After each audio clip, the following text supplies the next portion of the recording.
All right, guys, we're back here on Southeastern 16, presented by FanDuel. Yes. So you're telling me there's a chance that these Kentucky Wildcats may be all the way back. You're telling me that I need to be heading over to FanDuel right now, checking on that national championship plus 3,500, a little 35-1 action on the Cats right now, and grab it before it gets hot. Jayden Quaintance is back. Jalen Lowe's shoulders back.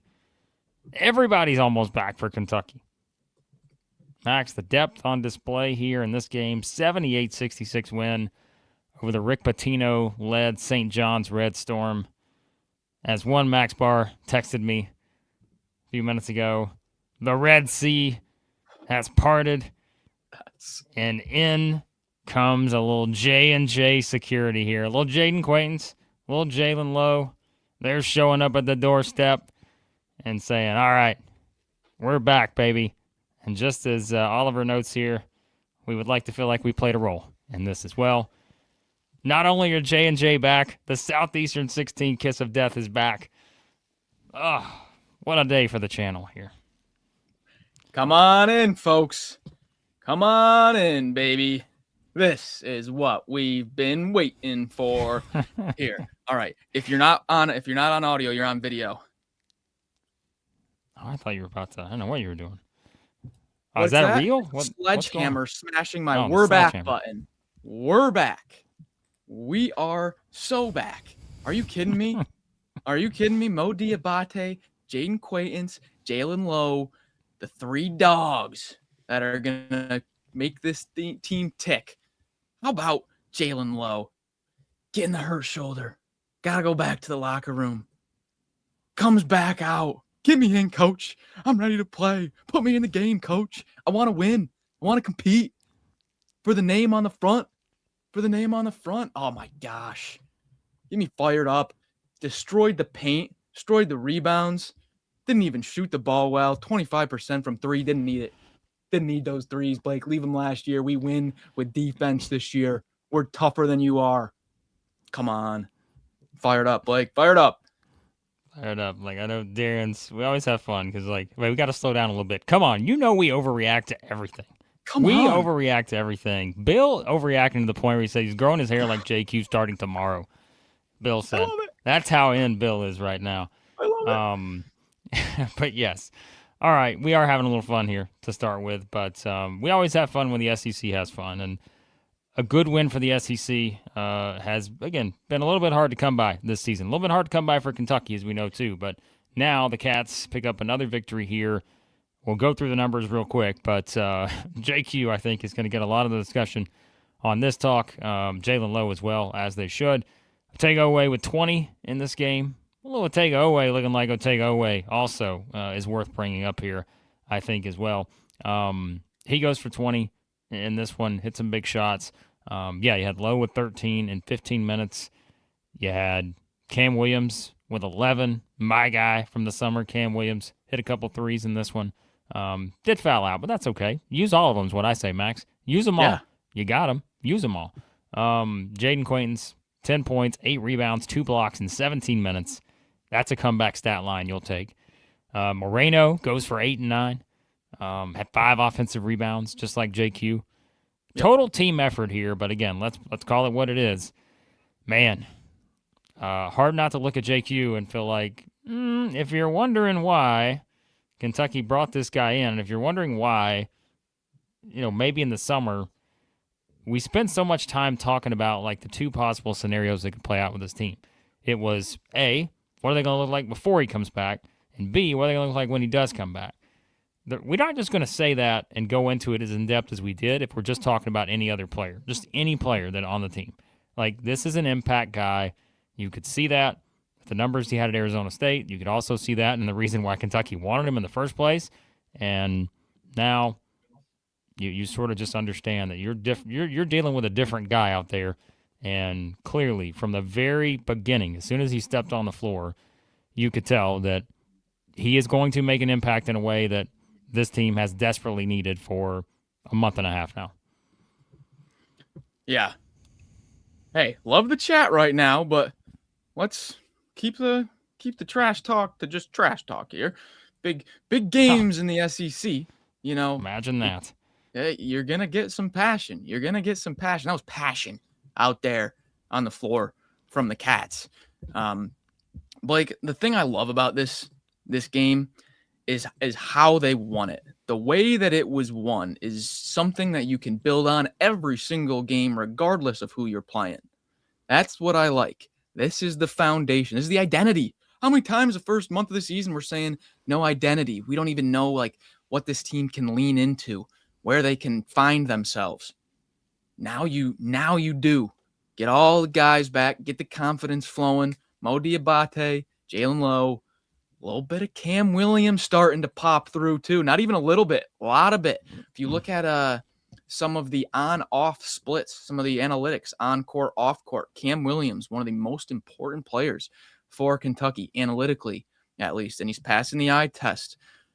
2 of 5 from 3, 5 of 6 from the free throw line there for Cam. But back to the foundation. St. John's, do they have some issues? Do they have a lot of issues potentially? Maybe. That St. John's is one of those teams loaded with talent, loaded with high-ranked recruits that do not gel right now. And the Kentucky defense was just having its way, absolutely having its way, Blake. But look at Zuby, okay? Look at Zuby. If you just go on any app you have and look at Zuby's rebounding numbers through some of his games so far. 5 rebounds for Zuby. Ties a season low, I believe. Don't hurt me. That was just a heck of an effort. What's up? Don't hurt me like that. As a Zuby Edge of 4 fantasy owner, don't hurt me like that. But that's a good point. It's not just the stats we talk about for Kentucky. It's the stats for the other team. Yes. And that is a big one right there. Yeah. And how many times in the first half did Zuby get to his spot? Man, some of those post moves. I remember the spin move and one on Moreno. Geez, it was a nice move. You got to give it to him. And then JQ comes in. Nothing. Stonewalled.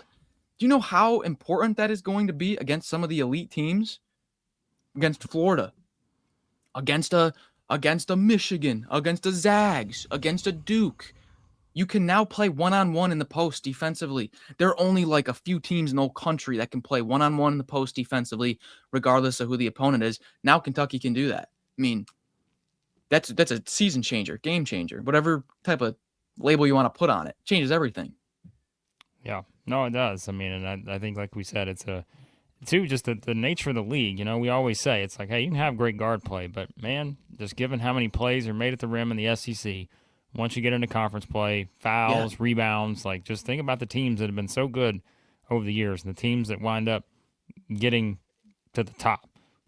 You got to have some of that. You can't just get by as a perimeter-oriented team and that be it. You've got to have some elements of that. And so when you now probably, if you're Kentucky, you're looking around thinking, not only do we have that, we are a premier team.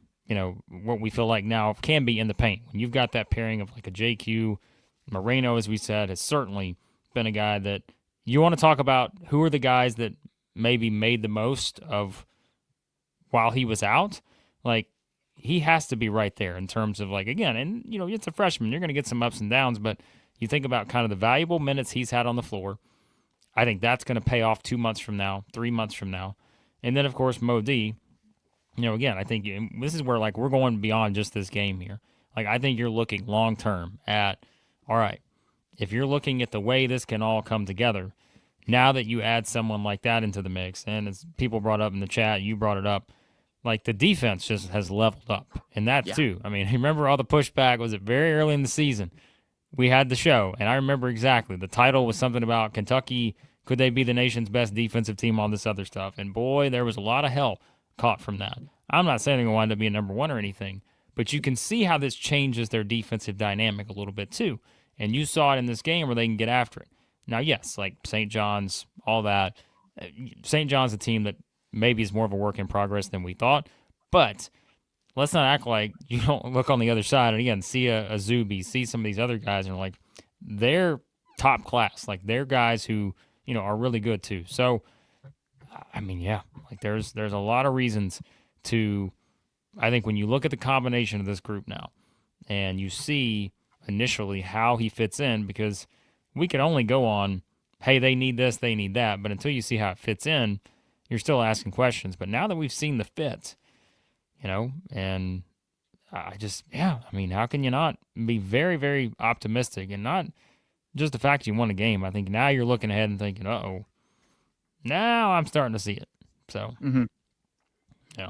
And as got some chat members noting, only 17 minutes. Yeah. It's just as important as the defense is. His offensive rebound, 5 offensive boards in 17 minutes. That is insane. That's an insane rate. Now, St. John's is one of the worst defensive rebounding teams in the country right now. They're sub 300, but still, 5 offensive rebounds against anybody in 17 minutes is crazy. Blake, while you were talking, I was scrolling through the play-by-play, and I think this moment was the defining moment of the whole game. There's 13 minutes left. Zuby gets blocked by Jayden Quaintance on a hook shot. He was trying to back him down, gets to the left shoulder, right hand, and Quaintance blocks it. And then Mo Diabate airballs a 3. Jayden Quaintance gets the offensive rebound, kicks it out to Cam Williams. Cam Williams misses a 3. It's okay because Jayden Quaintance gets the offensive rebound again, and then he makes an and one. He didn't complete the and one, but that play right there, those 30 seconds at the 13-minute mark, the block one-on-one on Zuby, blocks him one-on-one, and then goes down 2 offensive rebounds and an and one. You take the lead. The crowd goes ballistic. All the momentum is on your side. You're outplaying them everywhere, outworking them. That was a game. Well, and two, someone made the comment earlier, like, obviously a lot of this is JQ related just because we're finally happy to see this guy on the floor. But, like, I think you can tell, though, again, the Jalen Lowe effect, man. It's like, I mean, I'm just sitting there, like, I'm watching this in real time. And we always laugh about our fantasy team. Like, I have Jalen Lowe. And so I'm getting the notification as I'm probably, like, a couple seconds behind the broadcast or whatever. And I get the notification immediately. Jalen Lowe, downgraded to what? And I'm like, what has happened? Then I look up on the screen, and there it is. And, it's just like, those are the things. We're like, all right, JQ's back, Jalen Lowe's out. Like, and you're just thinking, all right, like, here we go, San Francisco 49ers effect again, where it's just like, all right, one comes in, one goes out. But then it's like, all right, now both the guys are back. And, and I think, like, again, you can go back to our conversations during the summer. I don't know that there were 2 players we talked about more, outside of probably Otega Oweh and me just hyping him up as the SEC Player of the Year time and time again. But, I mean, there weren't 2 players we talked about more for this team than Jalen Lowe and Jayden Quaintance, because we just said it's a different team in terms of how they're built, and that's why we've talked about all year long. They can't be a team necessarily that's just going to sit out and shoot a lot of threes. And thank you again in this one, 16 attempts, great. Like, Mark Pope's new thing needs to be, let's do half of the 30, like, because I think that's going to work just fine. 4-16 in this game. So, I think it's just the impact those 2 guys are going to have. And I think for any Kentucky fan, which I'm sure there are some in the chat, that were just hanging on for dear life, saying, all right, I know how bad this has been, but I'm going to take the optimistic approach. This game today was your proof of that, of like, okay, as Holly says, I hope they can just keep the arm glued on. That's all you're hoping for. That's the optimistic take you're having, is that I see these 2 together. As long as we can keep Jalen Lowe's arm, a little super glue, everything's going to be okay, and we'll be fine. I know. When he went out, I was like, oh, man. You're just thinking, again? In your stomach. Yeah. Felt terrible. Here's a stat, Blake. Here's a stat. Offensive rebounding percentage for the Cats in this game was 48.5%. Offensive rebounded almost 50% of their misses. Okay. That's Mark Pope's Kentucky high against a high major opponent in offensive rebounding. The previous team high against a high major for Mark Pope in a year and a quarter was 40.9% last year in a loss against Texas. They offensive rebounded the ball 18 times in that game against Texas. This is a Mark Pope best by 8 percent points in offensive rebounding. JQ did that in 17 minutes. 17 minutes of JQ gives you your highest offensive rebounding rate at the school in a year and a half or a year and a quarter. That's crazy. Yeah. How about that? You couldn't have asked for a better kind of trend to come back and say, there you go. How about this? So there you go. There you go. All right, I'm going to bring this up. So I know there are some new people too. Like, guys, we go over the top. We're having fun here. Do I think Kentucky's going to win the national championship right now? No, I don't. Would I bet on them to make the Final Four right now? Maybe, just because those odds probably may get a little better. But you got to, again, we're having fun here. Like, you guys, most of you guys know us by now. No, I don't have Kentucky written in the Final Four right now. But it's easy to see, again, the potential is much higher now after a game like this. And, man, it's just, yeah, I think it's kind of one of those where how do you not come out of it impressed? Like, and I know as usual there'll be people say, well, St. John sucks. Okay, great. But, I don't think they suck. I think they're a team that, again, still has some work to do. I think just Kentucky put them in a position where they made this game very hard on St. John's. And that's what you're supposed to do on your opponent. And, again, Kentucky executed the game plan. They had JQ come back and play the way he did. But I'm telling you, I still think the biggest thing now, if I'm looking at in terms of like trending forward for Kentucky, outside of just the obvious with him, like we are now looking at Oweh. And I'm thinking, okay, I'm not saying the guy's going to wind up winning SEC Player of the Year, but I am starting to say this looks more like the guy who's got a little bit of that dog in him, Max, just like Max Barr. He's got that dog in there. I think you're starting to see more of that now, and that's where we said how bizarre it felt when this is the guy who's questioning his effort and those kind of things. But I think you're seeing someone now who feels like, okay, I'm going to step up. I'm going to be a leader on the court type guy. I'm going to get after it on defense. Like, look at his defensive numbers since that Michigan State game. Like, that to me, like, look at the steal difference, right? He's had at least 2 steals in every game since that Michigan State game. Like, it's a guy who's more active. And again, I think he's getting after it more. So that's another development that I don't want to understate here just because of the JQ hysteria.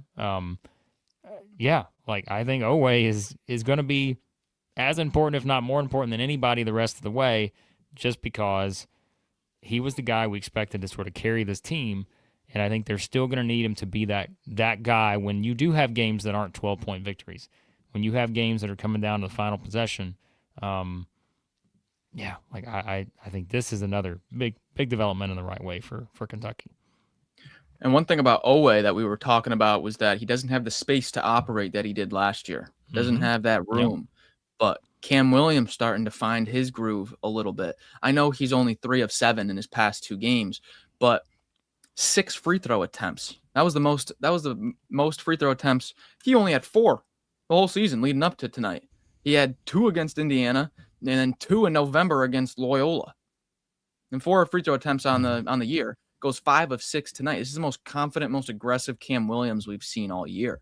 So that's opening up the offense a little bit as well. You can start to see each guy kind of finding their confidence a little bit more. I thought Colin Chandler didn't play his best game. Kind of some cheap fouls, sticking his hand in the cookie jar. Should have been out on the court longer, but picked up some cheap fouls, just being a little bit too handsy. And are we overreacting? Maybe not. Maybe. But listen, this is a team that going into December, the best win was 2-0 Valparaiso, and there wasn't even a sign of life out there. Okay? Coming off of a 12-point win at home against Indiana when you were looking down and out early, and then going on a neutral floor and beating a decent St. John's team loaded with talent. I mean, come on. We'll take that. That's multiple steps in the right direction. Maybe not going to be, a pick 'em on a neutral floor with Arizona right now. I mean, come on. But geez, guys, this is stuff to be excited about. Yeah, I mean, again, it's not just this game. It's back-to-back wins now. To do it against Indiana without JQ, he comes back here. And now, again, you're going to come out of this getting ready. Your next big game is going to be at Alabama and start SEC play on January 3rd. And I think it's also just think about just the mindset shift now that you have with this team, where you lost the first 4 big ones, you win the last 2, and now it's like, all right, we don't love that 2 and 4 in the big games, Max, but I'd much rather feel like I got those 2 at the end, and now I'm heading in the right direction versus, let's say I win the first 2 and then I lose 4 in a row entering SEC play. Well, that's not where I want to be. So trending in the right direction for sure. We'll see, again, how they start to play together, more minutes, those kind of things. And yes, like you're getting surefire starters back into the mix. I think we're going to keep tracking the Lowe thing. We just got to we got to wrap this guy up. We got to do something. We got to put him in a bubble. I don't know. We got to do something with this guy to make sure he doesn't get injured. But yeah. Well, another thing is, Blake, we do know that the committee adjusts for injury. Losses with injury are taken into consideration. So, say Kentucky puts the work in here, SEC schedule 12-6, 13-5, 11-7, one of the top of the SEC, top 3, top 4 SEC, one of the best teams in the SEC. The committee is going to look at the Michigan State game, the Zags loss, and there's going to be a heavy star next to those results with the players that we're missing. It is taken into consideration. So you could see a poor resume be lifted up a little bit, maybe a seed line based on taking that stuff into consideration. Yep, no doubt. All right, quick reset here. We'll keep talking about this game for a little bit longer as well. Son of Seal back. Thanks for the jinx. It's what we do here. Yep. It's back now. Yep. Yeah, we weren't sure. Most of the season, it's really struggled, the Southeastern 16 kiss of death. It's back, and that's good. Maybe not good for Arkansas, because today we both picked them against Houston. You guys are giving your thoughts in the chat on that game. I thought Bruce Pearl was pretty good in this one also. I thought he did a good job on the broadcast with this one. So did want to know anything's better than Jay Billis yelling, ah! Anything is better than that. Yes. All right. A couple other things here. And Joe Mother wants us to talk about Vanderbilt. Well, here's the thing, Joe Mother. Kentucky's the only team that's played to this point today. Vanderbilt opponent Memphis will play Mississippi State here in about half an hour. Of course, we'll have stuff later. Max is probably going to go solo tonight. Arkansas, Houston, Auburn, Purdue. My voice, as you can tell, is just barely still working. Barely hanging on. But I apologize. Doesn't sound good, but I'm doing the best I can. Blake, great name. $2 super chat. Just found the channel. Do you cover Tennessee? Yes, we do, Blake. You'll be thrilled to know we do cover the entire SEC in the Big 3 sports. So, yes, we will talk about Tennessee more when we get back around to the Vols and all that. So, power rankings on Monday is probably the next time you're going to hear us talk about Tennessee. So, yes. Our last Matt ball also checked in earlier. Matt is back. Yeah. Matt is back. Our last ball stream, though, we had Nate's brother here, Manny. Manny's old. We did. We had the Ament family checking in. That was pretty cool, Blake. We did. Speaking of our family here, you guys, a lot of you watching right now. We got almost 1,000 of you between Twitter and YouTube. A lot of you. You can become part of the family by being a member here at the channel. You see a lot of people in the chat that are members right now. You see a little green on their names. All that. They're either a supporter, MVP, or legend. We just dropped our Legends chat this morning for our members with Mother Carol, noted Kentucky fan. An hour conversation with Mother Carol, who is the overall #1 seed here in the chat. A tremendous, tremendous conversation. Talked a lot about the cats in there also, so you guys can become a member. Help support the show. Lets us do more live streams, more videos for you guys, and all that good stuff. So, yeah. So chat runs the show here. Button. Really helps us out. You run the show. So, yeah, as Corey said, Corey's already checked it out. Mother Carol did awesome. She was tremendous. First ever Legend show. Tremendous stuff. Mother Carol came through as you would expect. Meanwhile, Texas A&M may not be coming through on the football side. Miami has scored, and a touchdown in this game pretty much calls it. Because it's 10-3 in one of the just yikes playoff games you'll see. Wind. Very windy, Max. Not windy in Catlanta. So go Cats. Appreciate $2 super chat here from Earl. I tried to combine both his names. It's Earl Young, and I tried to call him Ural, Max. Earl. It's Earl, not Ural. My goodness. No, everyone's going to call him that. I should refund that super chat right now to Earl. Speaking of Mother Carol, here she is. There she's starting to get more optimistic. We love to see it. First game back, JQ definitely going to make a difference. It's what we've been waiting for. Yeah, I think so. All right. We're going to give you about a 5 to 10 minute warning here. If you have any questions, comments, all that, any other thoughts on the game, get them in. Super Chat's the best way to do that. And yes, of course, we will have more reaction coming up later. Kentucky's schedule moving forward, as we said, they're going to play. Here we go again, Max. Tuesday. I'm not saying it. Bellarmine. It's any of those three. We've heard it in all different forms. Have you ever said it with the L silent? Have you ever said Bayermine, or was that just like a weird thing in my head that somehow stuck? It's just that. It's that. Because if you remove the L's, you'd call them Bayermine. I don't know what I was thinking there, calling them Bayermine that one time. I have no clue. Yeah, I don't either. So they are 5-6 on the year. Their defense currently ranked 337th nationally in adjusted defensive efficiency.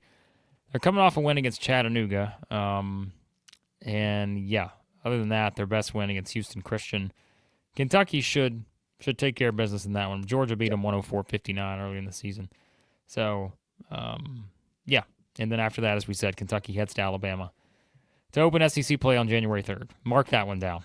That's a watch-along potential game to start SEC play. So, yeah.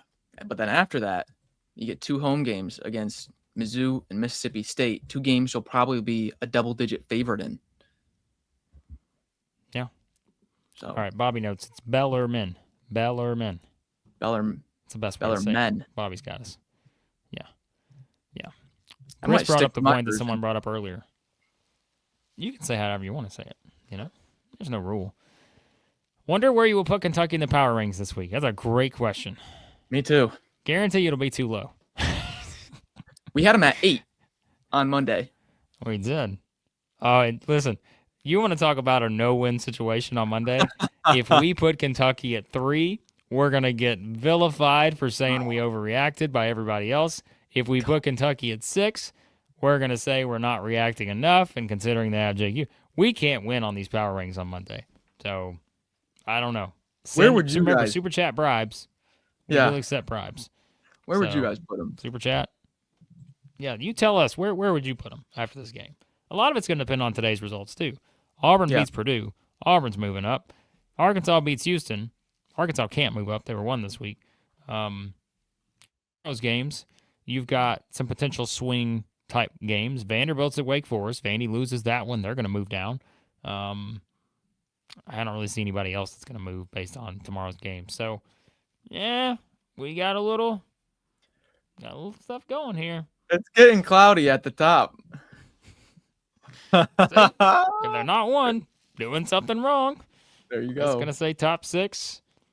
Not surprised Country Boys got him at 16 based on what I've been seeing in the chat. I'm surprised it wasn't 17.